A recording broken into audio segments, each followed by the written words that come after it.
And then there were two. It's time for the penultimate round of the Supercross series in Denver. There's only two guys who can win this 450 championship.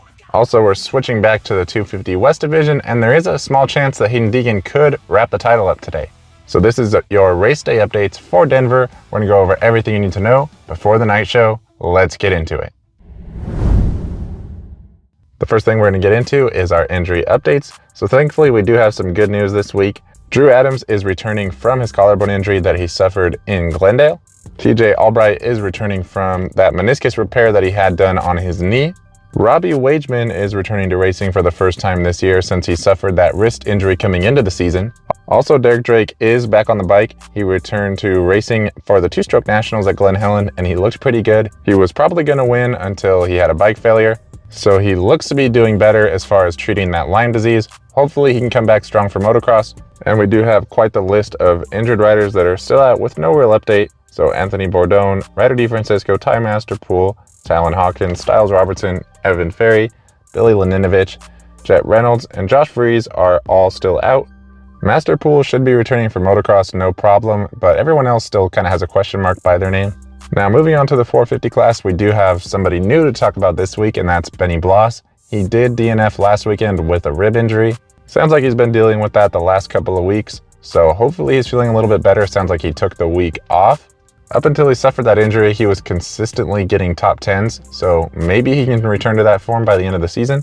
As far as Jason Anderson, he's still dealing with that mystery situation. I don't even want to call it an illness at this point, but nonetheless, he's supposed to return for motocross. We're not going to see him again in the Supercross season though.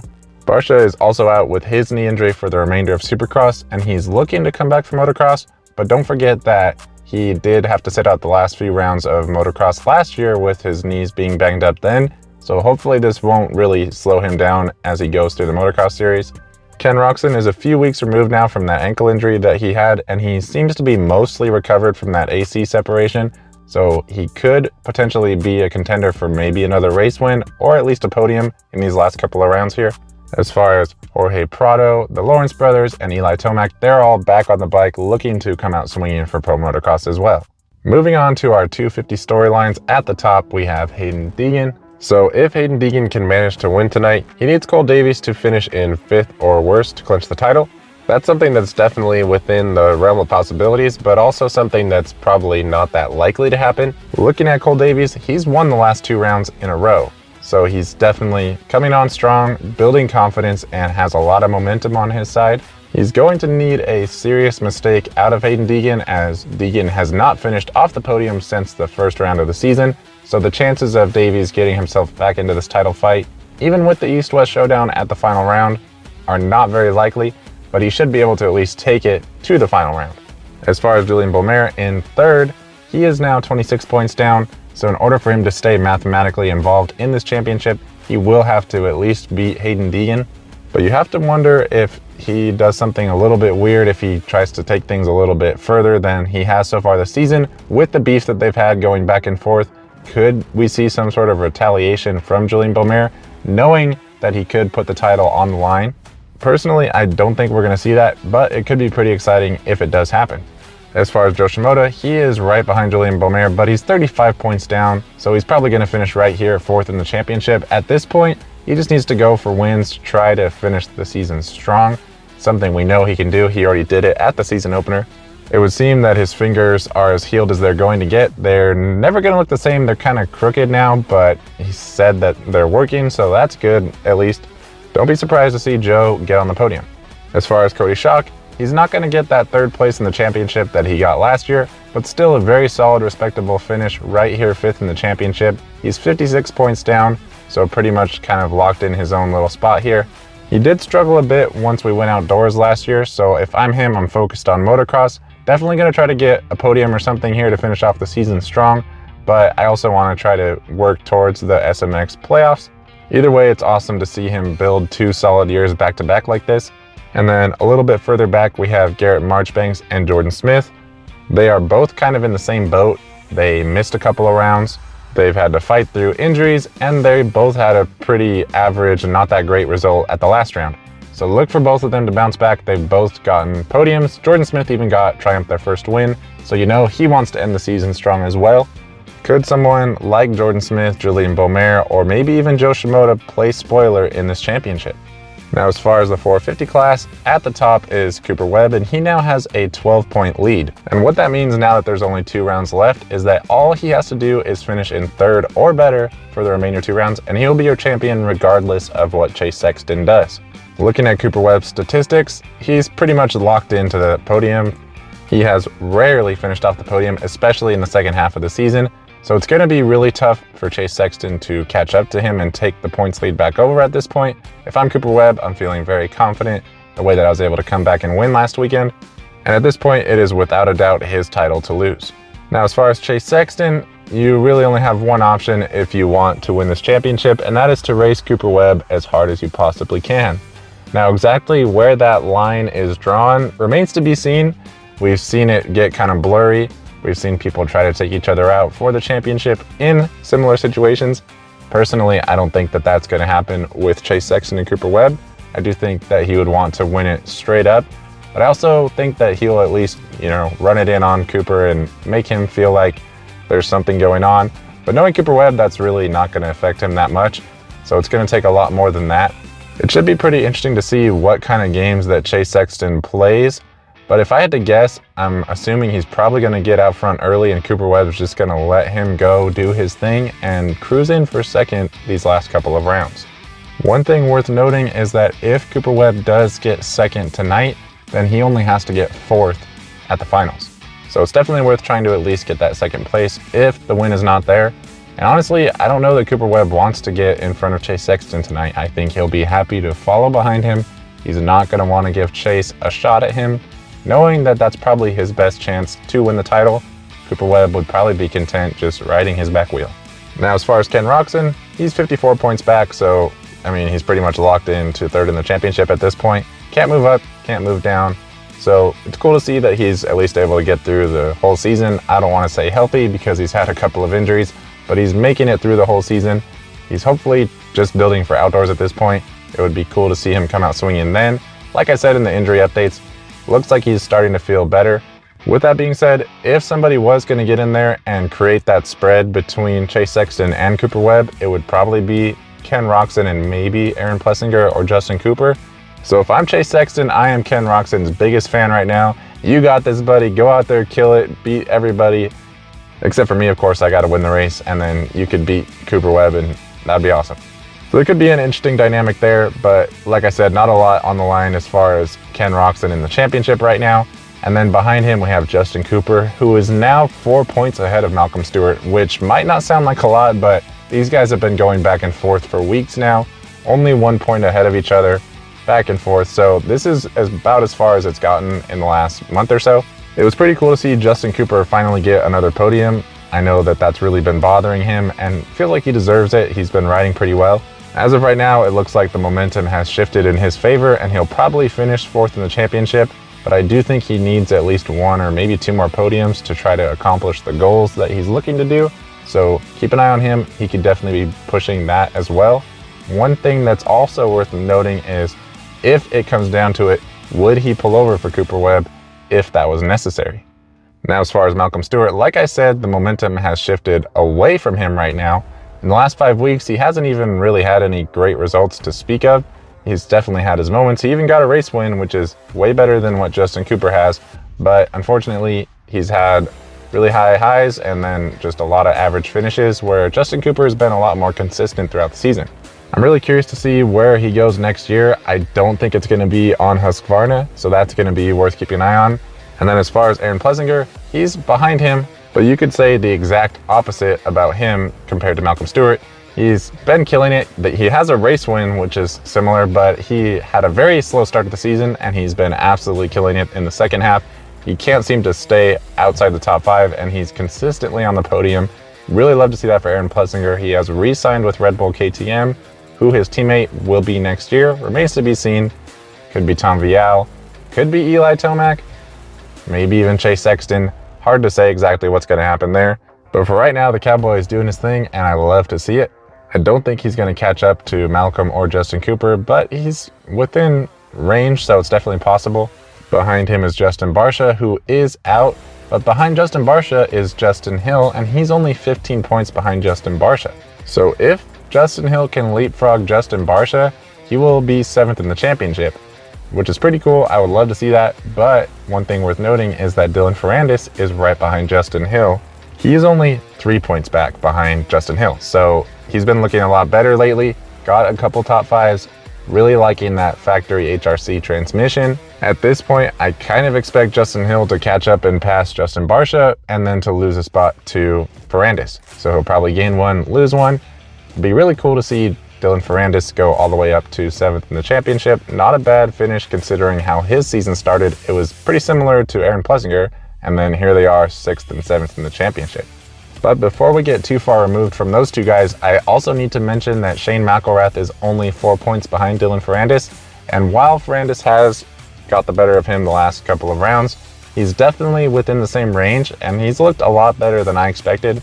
It has been really cool to see him do so well and even get that podium, even if it was a mud race.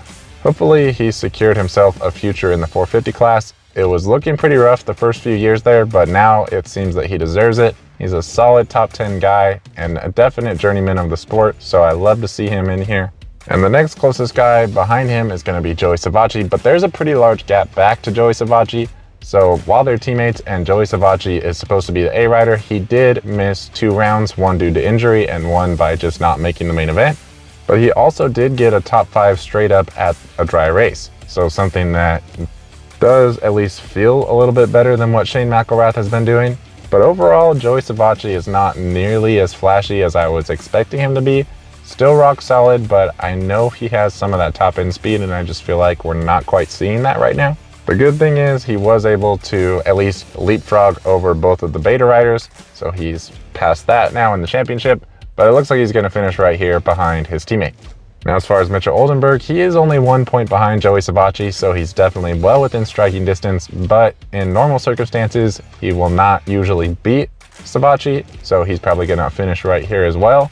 But it's also interesting to note that now he's pretty clearly established himself as the best beta rider overall this season.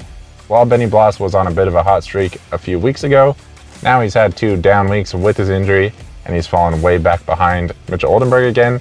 So Oldenburg started off strong, had a bit of a slump in the middle, and now I wouldn't say he's coming back on strong, but he's definitely leveled out again.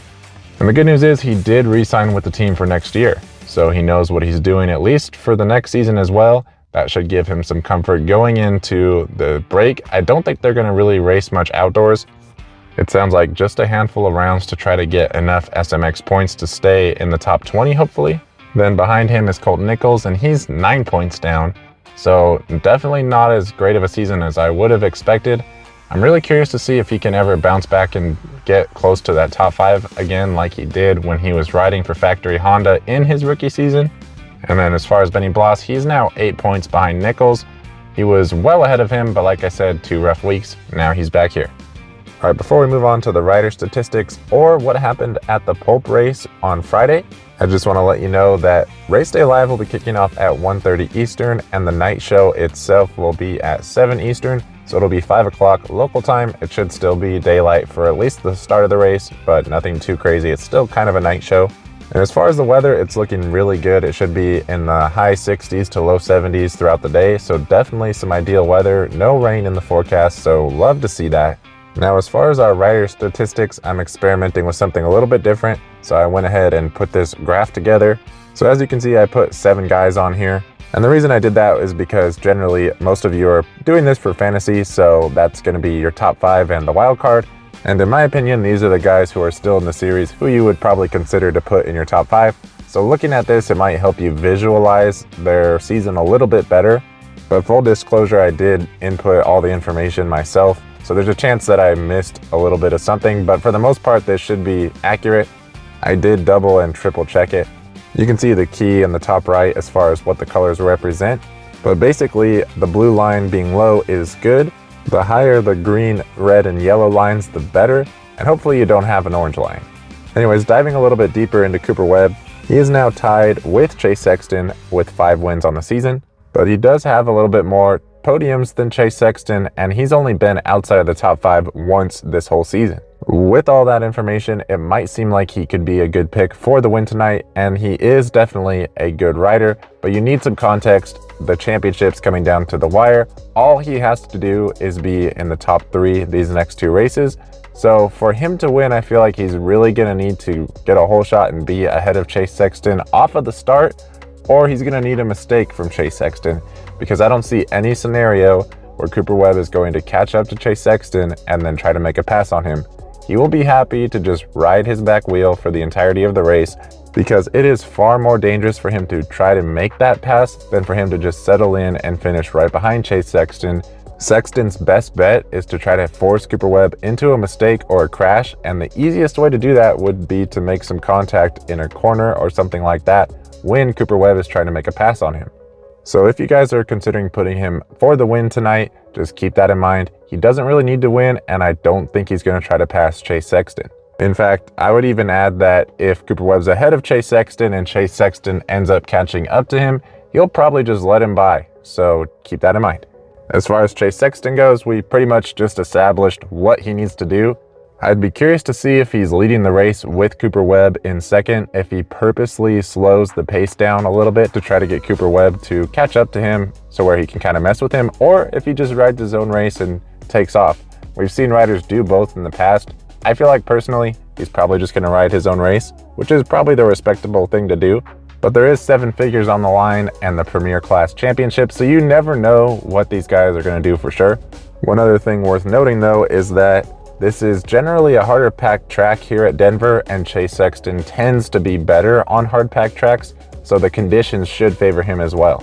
Looking at Ken Roczen, he still has a significantly better average finish than the rest of the field behind him, but he has not been inside the top 5 in the last 2 rounds. So like I reported in the injury updates, he should be doing a lot better. If he gets a start, he could be a race win contender, but keep in mind we haven't seen him finish the main event strong the last couple weeks. So just temper your expectations. I think a top 5 is reasonable this weekend, but I don't know that he's a podium guy. But with that being said, he definitely could get in there, so choose wisely. As far as Justin Cooper goes, he did get on the podium again last weekend, but I don't expect him to follow that up this weekend. I kind of feel like Ken Roczen and definitely Aaron Plessinger are both better picks than him to finish on the podium this weekend. With that being said, I also think he'll probably be in the top 5. He has more top 5 finishes than Malcolm Stewart. He has a slightly better average finish than Malcolm Stewart. So to me, he's clearly a top 5 guy right now. With him, I feel like it really comes down to the start. So if you see him getting good starts in practice, maybe consider putting him in your podium. I think he could definitely do that again. I just don't think that he's the most likely one to do it. And then as far as Malcolm Stewart, he does have more podiums than Justin Cooper, but he has less top 5 finishes. So he's been very hot or cold this season. He did manage a 5th place finish last weekend, so we know he can do it. Personally, I'm really interested to see how this whoop section breaks down. It looks to have kind of a sweeper leading into it, not a traditional bull corner, but it doesn't have a straightaway or anything, so it might be kind of a jumper whoop section. Looking at what I've seen so far, I just don't feel too inspired that it's going to be something that he's going to really utilize to his advantage like we saw in Tampa. So that, combined with the amount of times that he's been outside the top 5 this season, I just can't put him in this week. Now looking at Aaron Plessinger, not only is he in my top 5, but I think he needs to be on the podium as well. He is a little bit further back in the points due to the rough start to the season, but he barely missed the podium last weekend. He got 4th. And if you take away his little first turn tip over in Philadelphia, that's the first time he's missed the podium since round number 10. Essentially, ever since Daytona, he's consistently been a podium guy. Really looks to be the 3rd best guy right now, and I'm really curious to see if any team dynamic plays a factor in these last 2 rounds with him and Chase Sexton. And then I also quickly want to mention Dylan Ferrandis, but we're not going to go too deep here. He has 2 top 5 finishes in the last 5 rounds, so he has been doing it. But he's also been pretty far outside the top 5 in the rounds that he didn't get a top 5. So it's not like he's consistently battling right inside or near the top 5. He's a little bit hit or miss, but he does look good when he is on. If you want to take a flyer, Dylan Ferrandis in the top 5 is not crazy. Moving on to the wild card, this week it is 10th place, which is a pretty cool spot. There's a few guys that we could definitely look at here. Most of them are on Hondas. So the first one I want to talk about is the guy who got 10th last weekend, and that is Dean Wilson. The week before that, he also got 9th.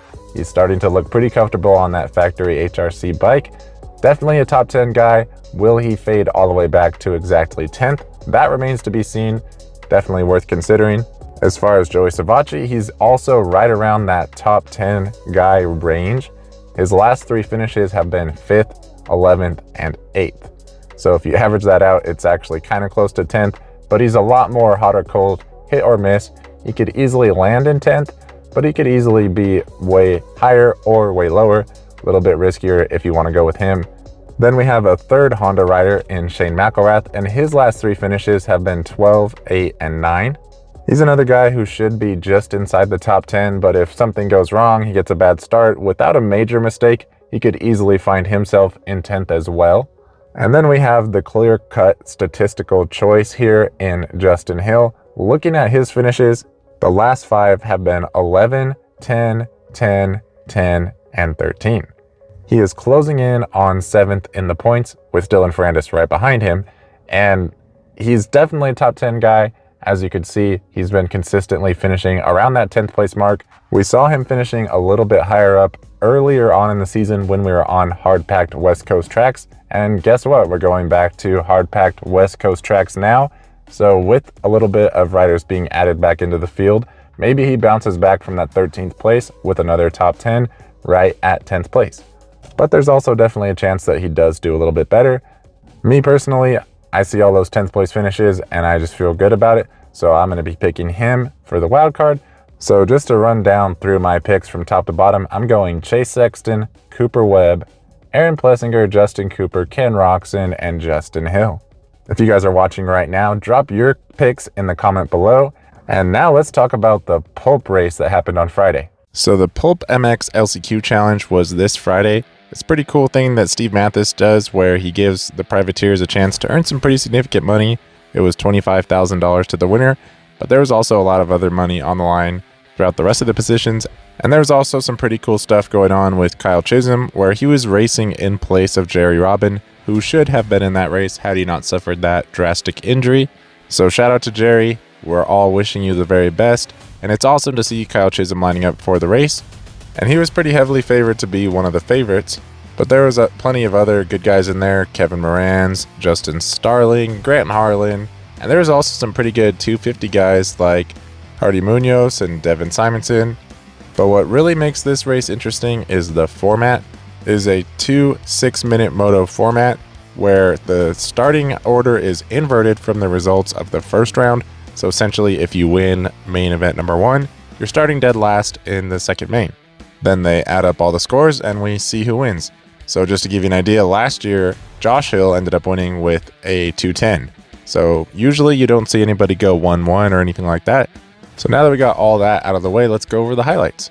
So main event number 1 gets underway. Scott Meshy and Grant Harlan jump out to the early lead. Meshy is leading at first, but eventually Harlan would take over and Chisholm would slide into second. It looked like Chisholm was on pace to overtake Grant Harlan pretty quickly, but unfortunately he ended up tucking the front and Harlan went down, so Chisholm would just pass him by default. And this was still pretty near the start of the race, so Harlan fell very far back in the field, and Kevin Moranz would capitalize on that as well and move into second. Not a whole lot would change. We would see Grant Harlan kind of rebound, and Hardy Munoz put on a pretty good charge throughout the race where he moved forward towards the top 5. Ultimately, your top 5 would end up being Chisholm, Moranz, Schlosser, Simonson, and Munoz. As they lined up for the second main, they all lined up on the start straight in a staggered formation, and the race got underway, but there was a lot of chaos. Riders were falling on the start straight, and essentially 5 or 6 guys ended up crashing all on the first lap, all throughout the track. Other than that, we also saw Kyle Chisholm continue to struggle throughout the first lap, and Kevin Moranz surprisingly jumped already inside the top 10 all within the first lap. Marshall Welton also seemed to be emerging as a contender as he finished 7th in the first main and he was working his way towards the front as well. A lot of eyes were on Kyle Chisholm to see if he could rebound from the rough first lap, and also a lot of people were rooting for him due to the whole Jerry Robin situation, but unfortunately he would get tangled with Devin Simonson and they ended up getting their bikes locked together in the corner. So he did eventually get back going, but essentially his race was done. Meanwhile, Kevin Moranz kept his hard charge going, and he would eventually work his way all the way up to second place. That would make the math pretty easy, and he did end up taking home the overall win. He did pledge $2,500 to Jerry Robin to help with his recovery, so that was pretty cool to see. Maybe not the full donation that Kyle Chisholm would have made, but definitely still helpful. And overall, there was some pretty good racing, lots of chaos, and we did get a pretty good little preview of what the track should be like tonight. It's pretty cool to see Verb Moto, Pulp MX, and Feld all come together to put this event on. 3 totally different companies, basically doing almost like a charity event. Also, shout out to Yamaha for sponsoring it. If you are still hanging around this far into the video, I hope that means that you enjoyed it and you found some useful information from it. Either way, I really appreciate each and every one of you who took the time out of your day to watch this video. It really does mean a lot. If you guys are still looking for something to watch next, definitely feel free to check out my Moto Stories playlist. We have all kinds of cool stories that are kind of timeless on there. We just did one about one of the biggest, if not the biggest, supercross jump that was in the early 2000s. So that video seems to be pretty popular. Thank you guys for that if you already watched it. And maybe go check it out. If you haven't, it'll be in the end screen at the end here. With all that being said, thank you guys for watching, and I will see you in the next video.